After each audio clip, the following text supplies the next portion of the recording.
দুনিয়ার ছোট ঘর লাগে যদি কারিগর, এই পৃথিবীর কি লাগবে না?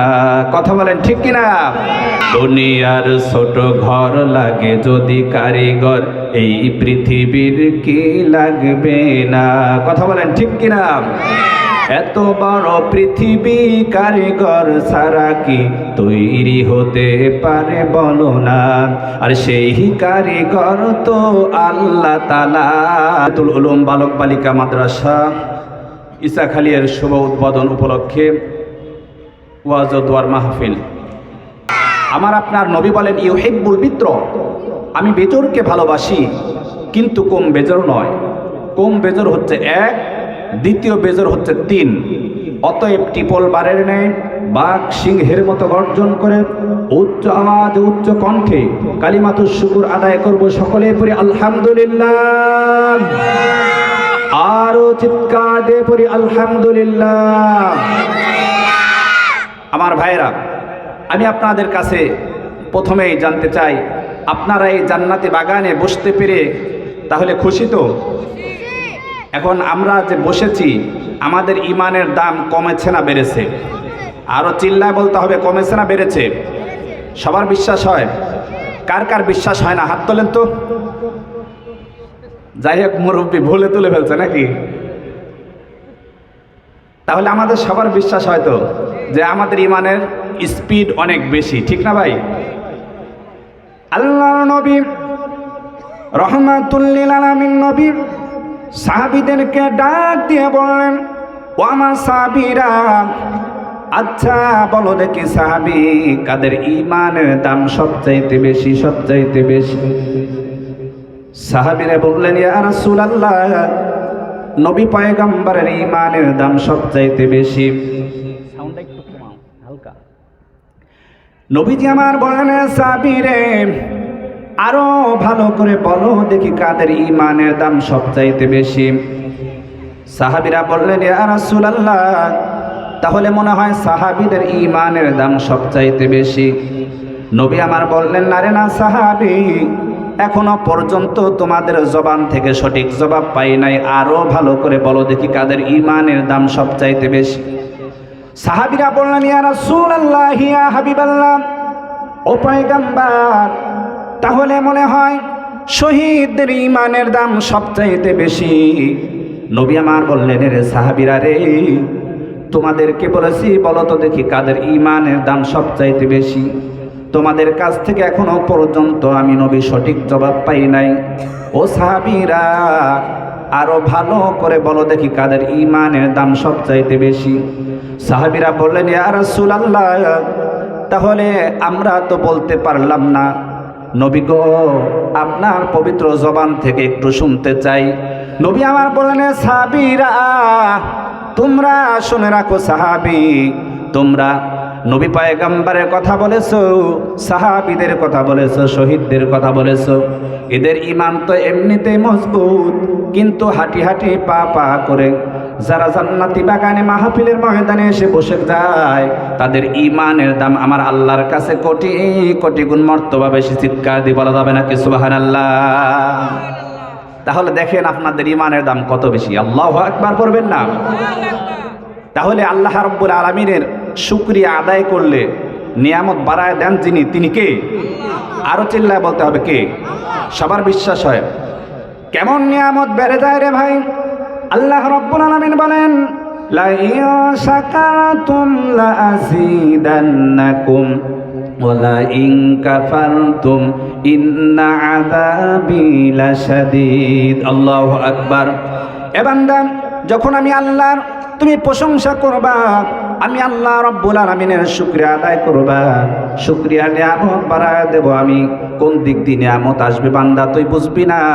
তোর পারিবারিক জীবনে নিয়ামত, সাংসারিক জীবনে নিয়ামত, তোর কর্মজীবনে নিয়ামত, ব্যবসায়িক জীবনে নিয়ামত, শুধু নিয়ামতে ভরপুর থাকবে। চিৎকার দিয়ে বলা যাবে নাকি সুবহানাল্লাহ? শুধু এটাই শেষ নয় রে ভাই, আল্লাহ রাব্বুল আলামিনের প্রশংসা করে শেষ করা যাবে? আরো চিল্লা বলেন যাবে? আল্লাহর প্রশংসা করা কোনোদিন শেষ করা যাবে না।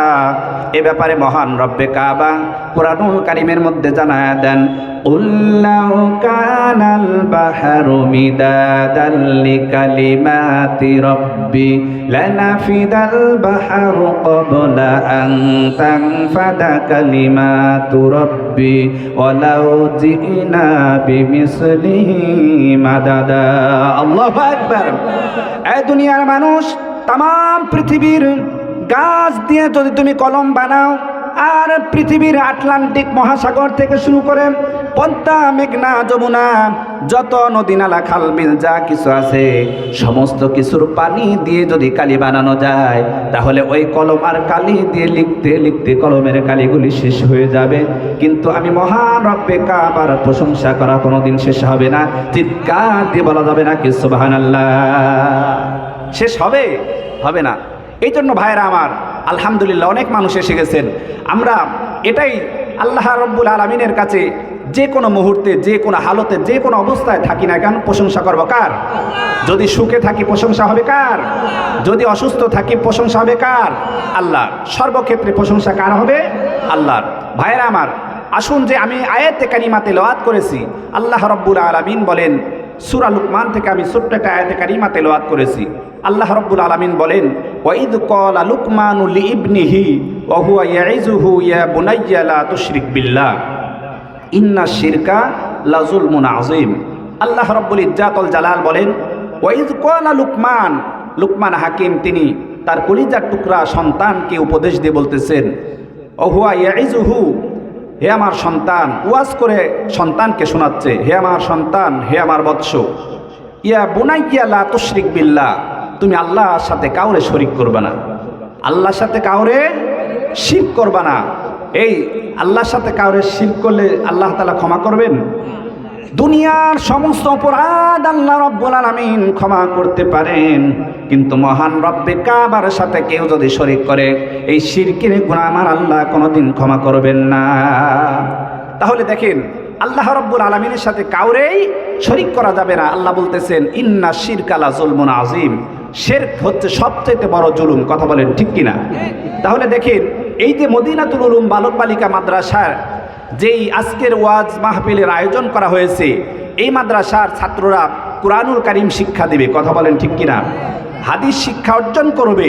তাহলে আপনার সন্তানকে, আমার সন্তানকে দেখেন, লুকমান হাকিম প্রথমে তার কলিজার টুকরা সন্তানকে কি উপদেশ দেন, যে হে আমার বৎস, হে আমার সন্তান, কলিজার টুকরা ও আদরের বেটা, তুমি শুনে রাখো, তুমি সর্বপ্রথম তোমার সবক হচ্ছে, নসিহত হচ্ছে আমার, এক নম্বরে তুমি আল্লাহর সাথে কাউরে শরীক করবা না।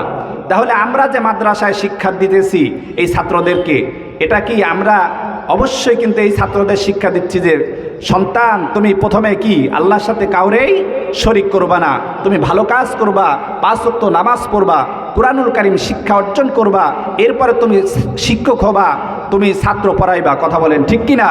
তাহলে এই মদিনাতুল উলুম বালক বালিকা মাদ্রাসায় শিক্ষা দেওয়া হয় কি হয় না? আরো চিল্লা বলতে হবে, হয় কি হয় না?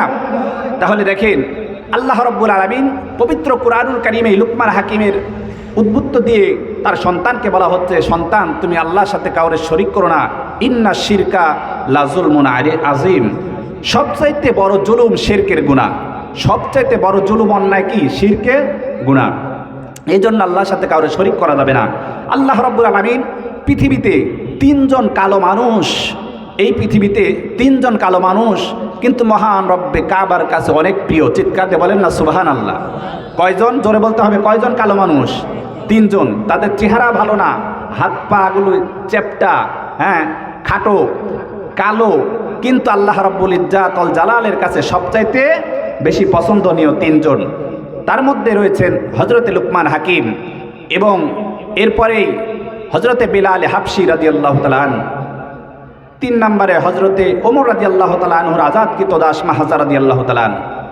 দেখেন, এই লুকমান হাকিম কত কালো মানুষ, কিন্তু মহান রব্বে কাবার কাছে অনেক পছন্দনীয়, অনেক প্রিয়। কারণ আপনি কালো হন, আপনি ধলা হন, আপনি ফর্সা হন, আল্লাহ তাবারক তাআলার কাছে কিছুই যাবে না, যাবে একমাত্র তাকওয়া। কথা বলেন ঠিক কিনা? কিন্তু সে কালো মানুষ থাকা সত্ত্বেও কিন্তু তার তাকওয়া কেমন ছিল, আল্লাহর ভয় অন্তরের মধ্যে কেমন ছিল ভাইরা আমার। হযরত লুকমান হাকিম তিনি একটা বয়ানের মধ্যে যখন বয়ান করা শুরু করলেন, এই লোকমান হাকিম বয়ান করতেছিলেন, কিন্তু ইতিমধ্যেই হাজারো হাজার মানুষ কিন্তু জড়ো হয়ে গেল তার বয়ানটা শুনবার জন্য, তার নসিহা শুনবার জন্য অনেক মানুষ উপস্থিত হয়ে গেল। লোকমান হাকিমকে প্রশ্ন করা হলো, আচ্ছা লোকমান হাকিম, আপনার কোন আমলের কারণে, আপনার যে কোনো একটা আমল আছে, সেই আমলের বিনিময় আমার মনে হয় আপনার কথা মানুষ, হাজারো মানুষ দলে দলে জড়ো হয়ে যায় কথা শুনবার জন্য। আমার আল্লাহ রব্বুল ইজ্জাতের কাছে আপনার ওই একটা আমল মনে হয় পছন্দ হয়ে গেছে। লোকমান হাকিম দুই চোখের পানি দিয়ে দিয়ে বুকটা ভেজা দেয়, কান্দে আর বলেন, ভাইয়া রে, আমার তেমন কোনো আমল নাই, তেমন কোনো আমল নাই, কিন্তু আমি একটা আমল করি। সেই আমলটা হচ্ছে, আমি সব সময় যখন আমার অজু থাকে না, অজু ছুটে যাওয়ার পরে সব সময় আমি অজু অবস্থায় থাকি। চিৎকার দিয়ে বলা যাবে নাকি মারহাবা? আমার ভাইরা বাবাজিরা, গভীর মনোযোগ। এই লোকমান হাকিম তিনি বললেন, আমার 2 নাম্বার আমল, আমি এই জিহ্বা দিয়া সব সময় সত্য কথা বলি। 2 নাম্বার আমল হচ্ছে, এই জিহ্বা দিয়া আমি কখনো মিথ্যা কথা বলি না, আমি সব সময় সত্য কথা বলার চেষ্টা করি। এই 2টা আমল করি। লোকেরা বলল, লোকমান রে, আপনার এই আমলের বিনিময়ে মনে হয় মহান রব্বে কাবার কাছে আপনি এত পছন্দনীয়, এত পছন্দনীয়। আমার ভাইরা বাবাজিরা রে, দেখেন এই সামান্য একটা আমলের বিনিময়ে মহান রব্বে কাবা এত পছন্দ করেন, এত পছন্দ করেন। লোকমান হাকিমের মালিক একদিন বলল, লোকমান রে, তোকে একটা পরীক্ষা করব। আচ্ছা বলো তো দেখি লোকমান।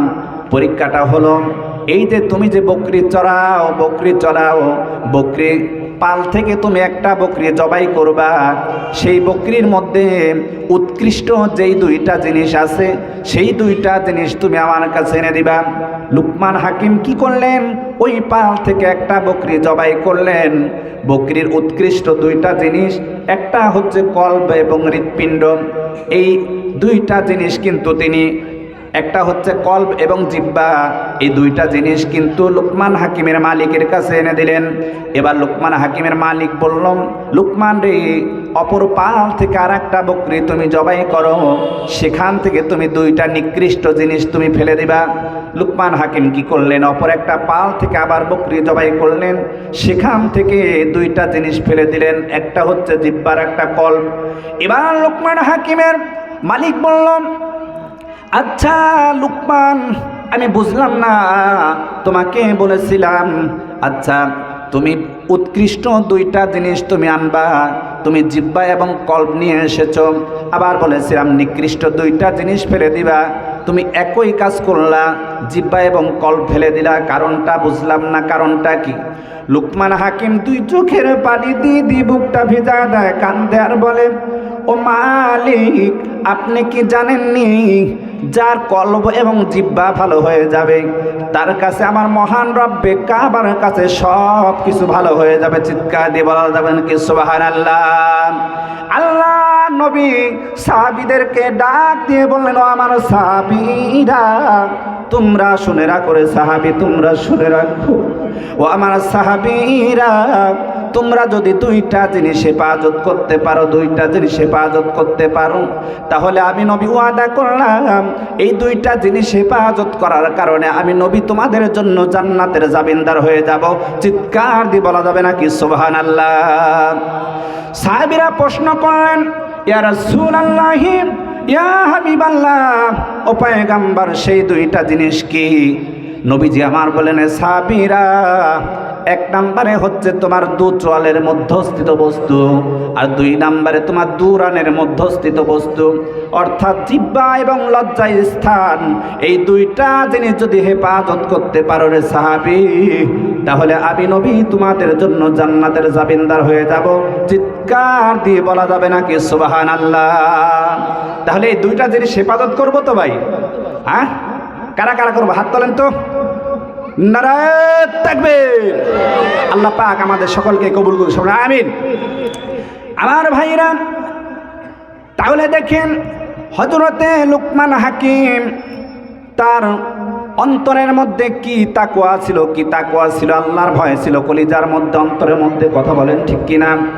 আমার ভাইরা রে, একটা সুন্নাতকে জিন্দা রাখবার জন্য সাহাবীরা কেমন পাগল পারা ছিলেন, কেমন পাগল পারা। এ আমার ভাইরা, বাবাজিরা, গভীর মনোযোগ। আল্লাহর নবীর একজন সাহাবী রাস্তায় বসে বসে কান্না শুরু করে দিয়েছেন। কান্না করতে করতে বিভোর হয়ে গেছেন। কিন্তু নবীজি আমার বললেন, সাহাবী রে, তুমি কান্না করো কেন, কান্না করো কেন? ও আমার সাহাবীরা, তোমরা কিসের জন্য এখানে বসে বসে কান্না করো সাহাবী রে?